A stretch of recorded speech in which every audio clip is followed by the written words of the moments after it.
Hello, this is Monica Louie from ourdebtfreefamily.com, and today I'm excited to bring you Dontae and Laura Harris, and they're here to share about how they have paid off $22,000 in debt.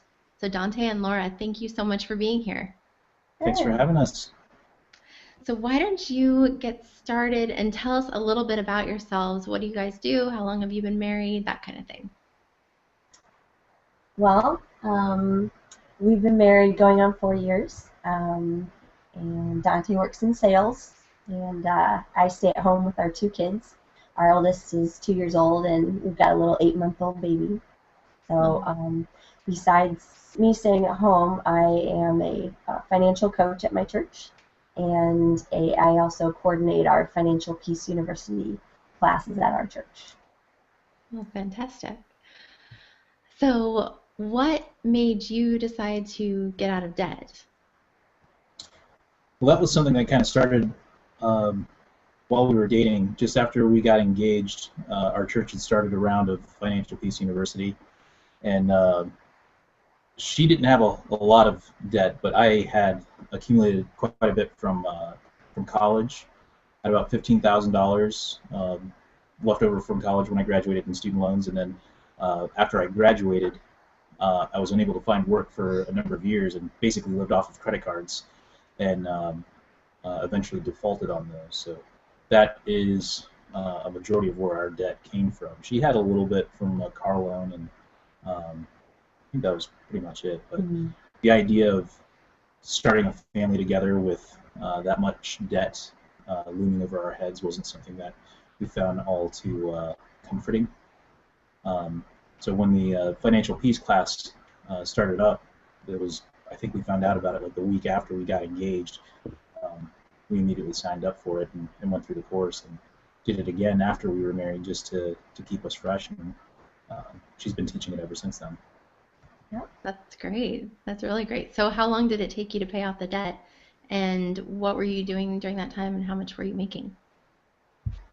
Well, we started, that was January of 11. 2011, Mhm.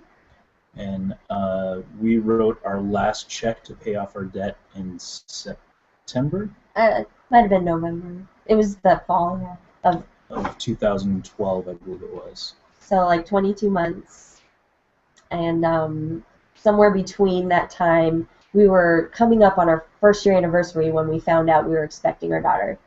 So that was like, there's nothing like a deadline like that, because that not only it's a good thing, it inspires you, but you're thinking I mean, your life is changing forever, and now you have this new life that is depending on you. So we really like got it together when that was coming. We were like, we want to be out of debt when we become parents, and so that became the goal. And we both were working full time. We're in Indiana, and so the living expenses are pretty low, but that also means just income in general. We were putting in like 48,000. Yeah, about Yeah, that. 48,000 combined. So uh, yeah, basically that was we just decided to really target all that toward our debt, and we did ultimately get out of debt just a couple months before she was born. Um, so Yeah, we that were was able to save exciting. up enough cash to pay for all of our medical expenses before we walked out of the hospital. And after insurance, the hospital determined that we actually overpaid, so they cut us a refund check like a month or two after we got home. So that was pretty Oh, cool. Yeah, yeah, that's nice. yeah. So, okay, so you were making 48,000 combined during that time? Hmm. So I was Wow. working in a bank in customer service, and he had really just kind of started in his position in the sales. So yeah, that's what we had. Wow, fantastic. So, what steps did you take to get yourself organized and develop your plan to get out of debt? We use the financial peace baby steps. So there's 7 steps. I'll just reference the first few because baby step one, we really looked at we just need some money in as an emergency fund. So we put away $1,000 and just said we won't touch that. And then everything on top of that went toward debt. So that was it. That's where we started. It was really simple. Doesn't mean it was easy, but it started simple like that. So. Yeah, and we found other areas where we could kind of trim back and make things a little easier on our budget. So the first financial peace class we went through, we met a couple who owned a duplex, and they offered to give us really cheap rent, and then on top of that, we could have earned by helping out around the house. They would have taken increments out of the total for our rent each month, so we could have had $100 less than what they were initially charging us just by helping out around, and that certainly was a huge help. We really just had to pay for utilities, and that was it. Yeah.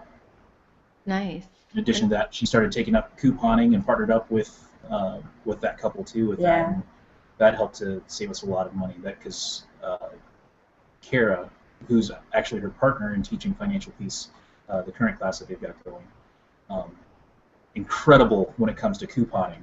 So like, she would often come back from the grocery store with cash in hand and products that she basically got for free, which was ridiculous. But yeah. Wow, I'm gonna have to learn some of your tips.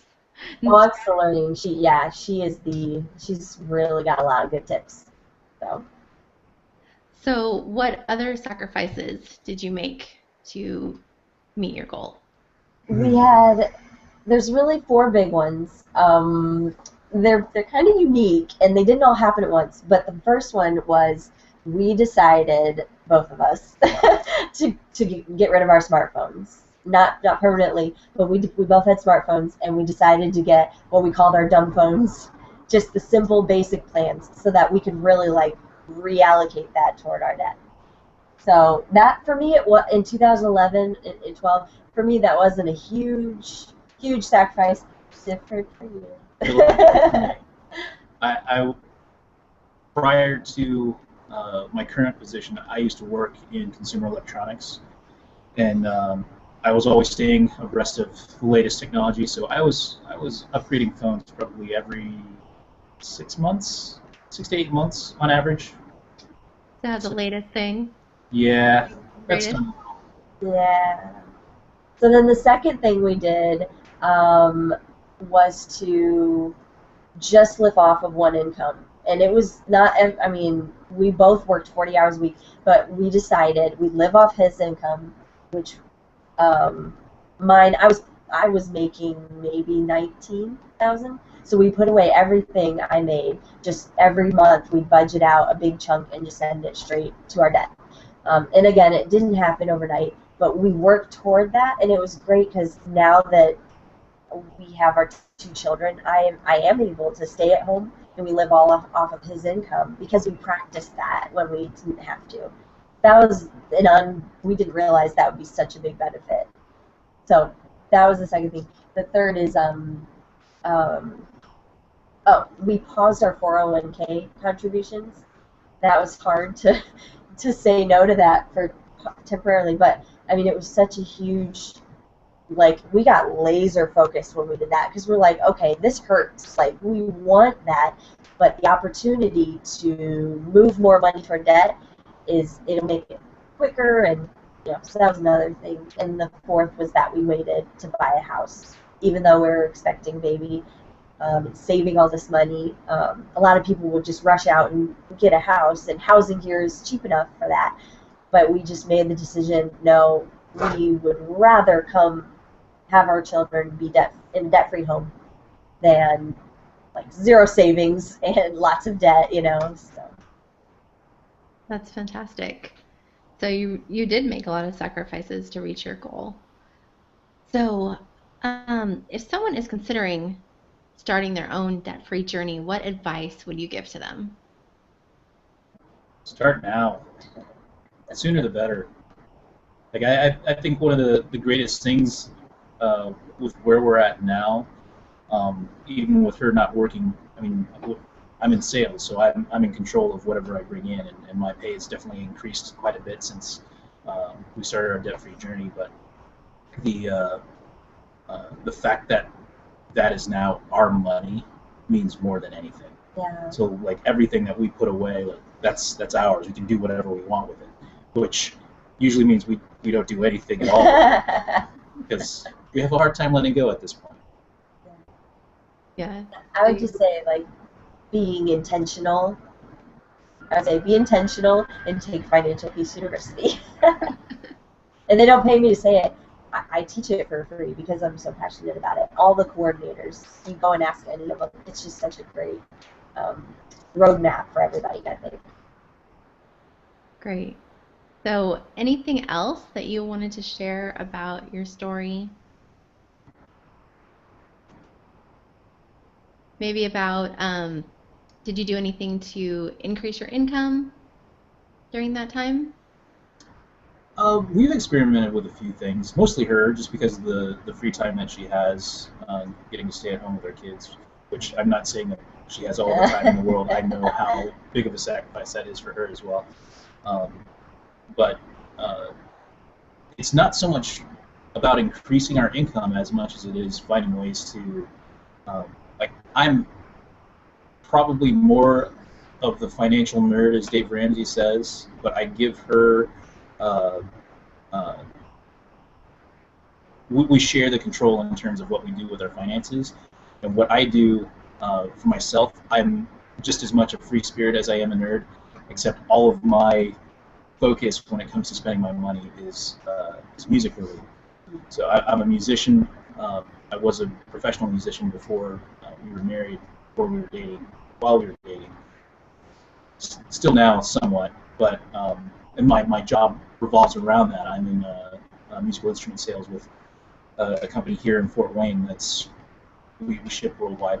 We deal internationally. So, but you started like fixing up gear and guitars. He's kind of like the guitar whisperer, and then he just has this pretty regular, income that's been trickling in from that. Yeah. So I work with hundreds of other musicians who don't know anything about the gear that they use or how to fix it. They just buy it and use it, and they're happy with that. And then they just bring me their money and hand me their instruments to make them right. Yeah. And so that's one way that I have helped to satisfy my own gear needs. Yeah, to be able to spend a little, like, while you're in the thick of it, that's a big thing that, you just gotta, it's not all just survival mode. So, like, he was able to buy something that he wanted, and it's just in the plan, you just plan for it. So. You plan for it ahead of time. So what is the best part of being debt-free? Because you guys are 100% debt-free. I'm so envious. So what is the best part about that? I know the day that we wrote that final check, and I think that was for my student loan. It was just a big lump sum.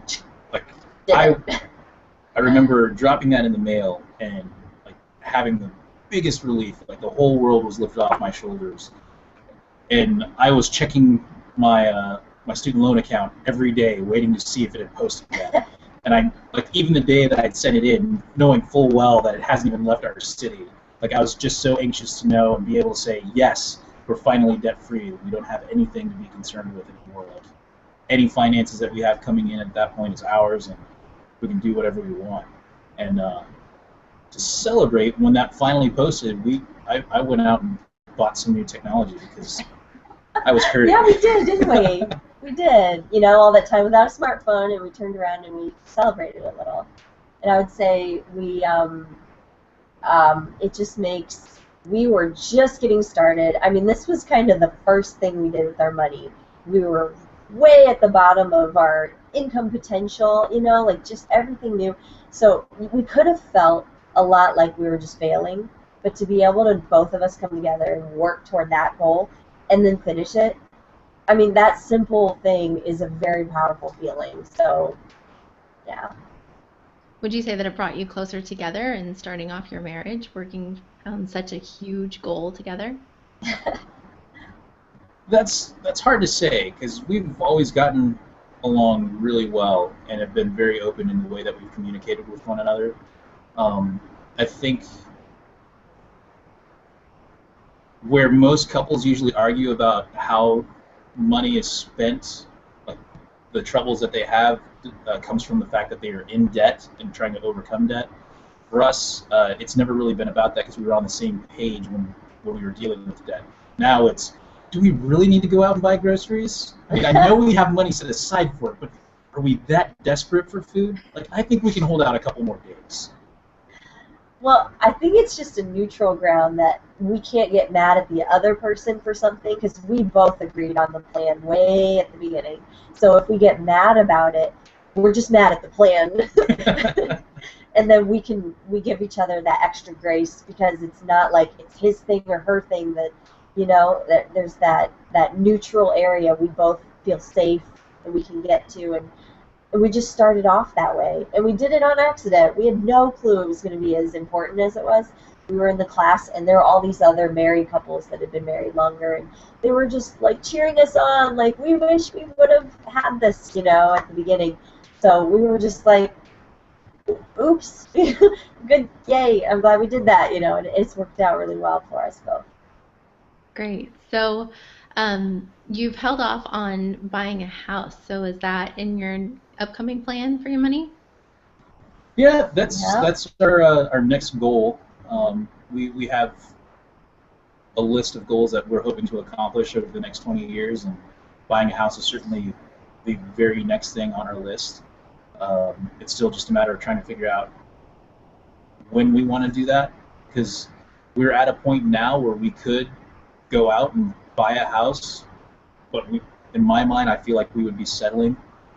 There's certain things that we're looking for, a certain area of town that we want to be in, and I would be more comfortable putting down as large of a down payment as possible, and avoiding having to deal with PMI and other ridiculousness that are involved in it.